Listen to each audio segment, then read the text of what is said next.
Voilà, on se retrouve pour un nouveau portrait d'artiste. On est juste après le spectacle de Jean-Claude Dreyfus sur Raymond DeVos. Merci de nous accueillir juste après votre spectacle. C'est vraiment juste après à la sortie. Je suis encore à poil pour dire aux auditeurs. Voilà, mais ça on le voit pas. Non, mais je suis pas tout nu, mais C'est l'avantage quand de la même je radio. suis comme un gros bébé là sur ma chaise.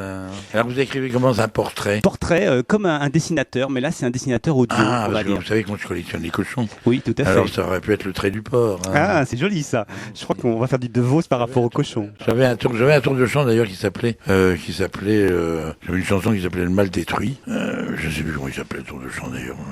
Non. Il s'appelait Tour de cochon. Revenons au spectacle de Raymond DeVos, mais il y a de toute façon des parallèles. On lit souvent sur ce spectacle, quand on regarde un peu la presse, que c'est un one-man show, mais finalement vous n'êtes pas seul en scène. Alors vous avez Thomas Février, qui est votre pianiste, et Raymond DeVos est là. Ah bah oui, mais Raymond DeVos non plus.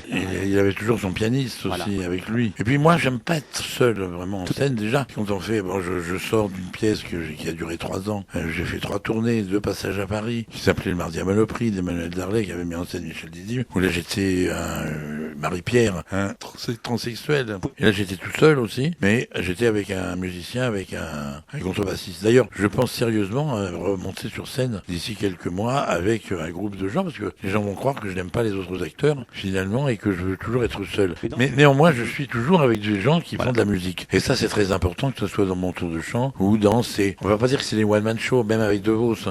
C'est des pièces de théâtre avec... un chemin, de l'humour. Parce que le one-man show, c'est l'idée du seul en scène. Or, DeVos est parfois en vous, parfois il est à côté de vous, parfois c'est Jean-Claude Dreyfus et DeVos, et puis Thomas Février qui fait les ponctuations musicales. Il y a quand même du public, beaucoup de public, comme vous avez vu. Oui, faites le plein. Les gens viennent vraiment beaucoup et ils sont contents. Vous savez, quand j'ai commencé à faire ce spectacle, c'était à Avignon il y a 2 ans, il s'est passé ce phénomène. On a eu du monde toujours, qui sont venus me voir, c'est vraiment, je suis très content. Mais les gens qui aimaient vraiment profondément DeVos, ils ont tardé un tout petit peu. Mais c'est comme quand vous aimez Tintin, pour aller voir le film, vous traînez un peu la patte, ou si vous aimez Piaf, vous ce sera moins bien que Piaf, automatiquement. Et là, j'ai eu ça un petit peu, et j'ai des gens qui sont venus au départ, c'est des gens qui aimaient Jean-Claude Dreyfus, et qui ne connaissaient pas bien DeVos, qui l'avaient vu en télé, ou qui ne le comprenaient pas bien. Et finalement, ces gens-là, ils sont venus, et ils sont repartis, ce qui est quand même, j'ai gagné un porte-clés, en aimant Raymond DeVos. Ils ont découvert ou redécouvert Raymond DeVos. Découvert et surtout découvert. Ce qui fait que les gens qui aimaient vraiment DeVos sont venus après, parce qu'il y a eu un très bon bouche-oreille et puis des papiers dans la presse. Et ces gens-là sont venus, qui aimaient DeVos et qui sont même des gens très proches de DeVos, qui l'ont fait travailler, les gens de l'Olympia, des gens qui ont aimé vraiment DeVos, qui l'ont suivi toute sa vie, et qui ont été très bouleversés, très émus, qui ont ri bien sûr aussi, et qui ont été bouleversés surtout par le fait que je fais vraiment un hommage à son œuvre et à l'homme. D'ailleurs, le spectacle s'appelle Dommage sans interdit. Il y aura un jeu de mots là aussi. Dommage sans interdit. Ça, c'est pas DeVos, c'est de moi, là. Il y a un jeu de mots là aussi. Si oui. C'est D apostrophe. Hommage sans interdit avec un S entre parenthèses, parce que tout est permis, en fait, et surtout, ce qui n'est pas permis, c'est d'imiter DeVos. Déjà, j'ai un airbag pour cacher, c'est uniquement pour protéger les plaquettes de chocolat, hein.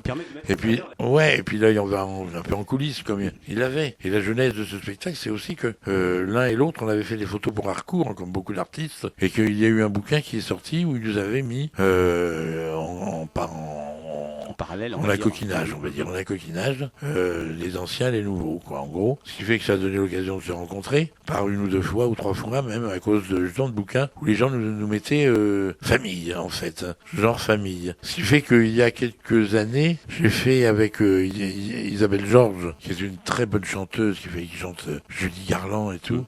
Elle m'avait demandé, elle a fait au Palace une soirée caritative au profit d'enfants malheureux, je ne sais plus très bien ce qu'ils avaient, s'ils étaient malades ou pauvres. Je savais pas du tout ce que j'allais faire. Et elle m'a proposé de faire un sketch de Raymond DeVos, qui était l'artiste, justement, que je n'ai pas dans mon spectacle parce qu'il était trop long et que ça aurait plombé un petit peu ce que je ne voulais pas. Puis il est connu, il serait connu aussi. Je fais quelques sketchs qui sont connus, mais pas les... Vous faites pas la mère, par exemple. Non, je fais la belle-mère, Parce que le risque, c'est le public, après, vous fasse les chutes et vous fasse tout. C'est aussi un des risques. Voilà, ça arrive.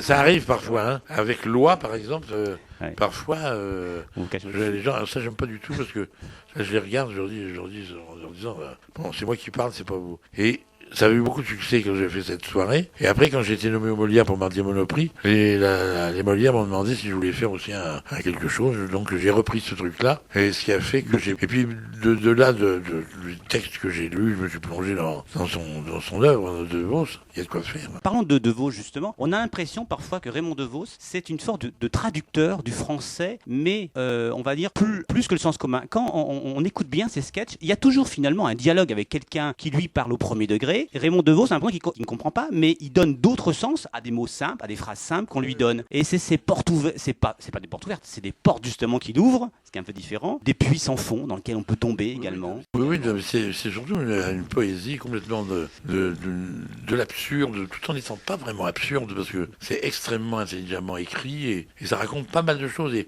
en l'interprétant comme je le fais, par exemple, quand je raconte l'histoire du poussin, c'est comme si je racontais un truc sur l'écologie, des poussins qui sont dans les batteries. Dans les batteries et tout ça. C'est un côté camp de concentration. Il y a toujours derrière quelque chose où on peut se raconter aussi une autre histoire que l'histoire première. C'est-à-dire c'est parler des choses graves avec la légèreté du jeu de mots, avec le jonglage du mot. Et en même temps, en tant que Français, oui, c'est extrêmement bien écrit. Tout à fait. Et vous savez, DeVos, ça m'est arrivé, j'en ai eu quelques fois dans certaines villes, des groupes de jeunes qui viennent avec leurs professeurs. On apprend DeVos, enfin on travaille DeVos, si on l'apprend pas. En tout cas, on travaille DeVos et la façon dont il a écrit en français dans certaines écoles. Il a été très fier qu'il a arrêté l'école à 13 ans pour des questions financières, je crois. Bah oui, moi aussi. Hein. Moi, je ne sais pas des questions financières, mais j'étais flemmard, l'école m'emmerdait. Et ce qui m'a pas empêché d'être curieux, d'apprendre beaucoup de choses, et puis d'être informé, de me cultiver tout seul. Ce que je ne conseille pas forcément aux jeunes qui nous écoutent, mais parce que c'est bien sûr des études, d'avoir des diplômes, surtout aujourd'hui. Mais c'est vrai que moi je suis d'une époque on est des belles années 70, 80, 90 encore, où on était insouciant, et d'être insouciant c'est une forme de talent. Qu'aujourd'hui, c'est un petit peu plus difficile. Et l'autodidacte pouvait également arriver à exceller, et finalement, parce que... Mais je crois quand même aujourd'hui comme hier, que quelqu'un qui est curieux, qui s'intéresse vraiment aux choses de la vie, aux gens, et qui a vraiment un peu d'humour, et s'en sortira toujours aussi, je pense, même aujourd'hui. C'est vraiment la trace de l'intelligence, l'humour. C'est vrai que la finesse. Ce qu'on aime beaucoup chez Raymond DeVos, c'est également... Alors, j'ai l'impression qu'il est très contemporain, parce qu'il y a des thèmes qu'on retrouve, mais il y a quelque chose de contemporain dont on ne parle pas souvent. Moi, je parle par rapport au nouveau cirque, par exemple. On a beaucoup maintenant d'arts du cirque qui sont liés au théâtre. Et Raymond DeVos est une sorte de clown qui fait de la magie. C'était le théâtre complet. Quand Béjart avait fait La Reine Verte, où il y avait Maria Cazares, Jean Babilé, il y avait de la musique, du théâtre, de la danse. Ça avait fait, je me souviens, c'était au Théâtre Hébertot. Théâtre Hébertot, moi je vais être avec mon spectacle sur DeVos au Petit Hébertot en mars et avril. S'il y a des gens si vous ratez ça en province. Mars et avril. Et à Hébertot, je me souviens, ça faisait du scandale. C'est le théâtre complet, théâtre total. Et un homme, vous savez, ça m'a beaucoup amusé toujours. Je raconte cette histoire de la FIAC, vous savez, la FIAC à Paris, la foire d'art contemporain, qui était au Grand Palais. Je me souviens, j'avais des amis artistes que je l'ai aidé à accrocher. Alors il y avait des trucs que même les balayeurs voulaient embarquer parce qu'ils n'avaient pas compris. C'était des œuvres qui coûtaient très cher. Et en même temps, en face, au Petit Palais, il y avait un homme qui montrait toute sa vie et toute son œuvre. C'était Picasso. Vous aviez d'un côté la FIAC, avec des milliers d'artistes, et puis un homme qui racontait des milliers de choses, de l'autre côté au Petit Palais. Dans la vie, oui, mais dans la vie, c'est ça, je crois.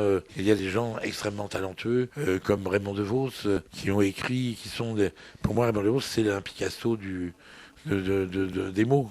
Raymond DeVos est passé en direct par une période un peu calme où on l'a un peu oublié. Il n'est pas mort il y a très longtemps, il est mort il y a 7 ans, c'est ça, en 96. C'est un homme qui est partout. Mais maintenant, on le voit beaucoup plus, votre spectacle, et il y a sur Avignon, vous avez dû voir une femme qui faisait Raymond DeVos, Jeanne Brédouillard, qui mettait vraiment en valeur, elle, uniquement le texte. Oui, c'est super intéressant. Je ne l'ai pas vu parce qu'on jouait plus ou moins en même temps, mais j'ai une amie qui chante en ce moment, Léo Ferré, à Annick Cizaru, comme les gens peuvent voir au Connétable à Paris tous les lundis.